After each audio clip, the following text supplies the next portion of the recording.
রং খেলার দিন চন্দ্রগ্রহণ পড়ে গেছে, রং খেলা যাবে না।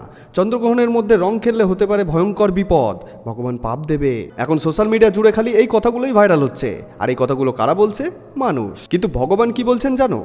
আমাদের শাস্ত্র কি বলছে জানো? আমাদের হিন্দু ধর্মের কোনো শাস্ত্রে লেখা নেই যে গ্রহণের সময় রং খেলা যাবে না। তবে হ্যাঁ, সূতককালে কোনো শুভ অনুষ্ঠান বা শুভ কাজ না করার নিয়ম আছে। কিন্তু রং খেলা শুধু একটা উৎসব নয়। এই দিনে আমরা গোপাল পুজো করি। এই দিনে ভগবান শ্রীকৃষ্ণ নিজে হোলি খেলেন। আর একই দিনে হোলি এবং চন্দ্রগ্রহণ এমনটা প্রথম হচ্ছে না। 2024 সালের 25শে মার্চ আমরা হোলি খেলেছি, তবে সেদিনও চন্দ্রগ্রহণ ছিল। আবার 1997 সালের 24শে মার্চও চন্দ্রগ্রহণ পড়েছিল, সেদিনও সবাই হোলি খেলেছিল। এবারও চন্দ্রগ্রহণ থাকবে দুপুর 3:20 থেকে বিকেল 6:47 পর্যন্ত। এবারে কারোর যদি মানার ইচ্ছে থাকে তাহলে সে অবশ্যই মানতে পারে, কারণ এটা সম্পূর্ণ তার ব্যক্তিগত ব্যাপার। কিন্তু গ্রহণের দিন যে রং খেলা যাবে না এমনটা কোথাও লেখা নেই। এটা সম্পূর্ণ ভুল একটা কথা। আমাদের কোনো শাস্ত্র কিন্তু এমনটা বলে না। গ্রহণের যেসব নিয়ম আছে সেগুলোকে মানো, বিশেষ করে গর্ভবতী মায়েরা সাবধানে থাকবে। কিন্তু একবার ভেবে দেখো, যে উৎসবে ভগবান শ্রীকৃষ্ণ নিজে রয়েছেন সেই উৎসব কিভাবে অপবিত্র হতে পারে? আমাদের মহাপ্রভুর আবির্ভাব তিথি কিভাবে অপবিত্র হতে পারে? মন খারাপ করো না, আনন্দ করো, আরো বেশি বেশি করে রং খেলো, কিচ্ছু হবে না। এগুলো কিছু মানুষ ভুলভাল ছড়াচ্ছে। আরে যারা রাখে হরি তারে মারে কে? তাহলে দেখা হচ্ছে রং খেলার দিন।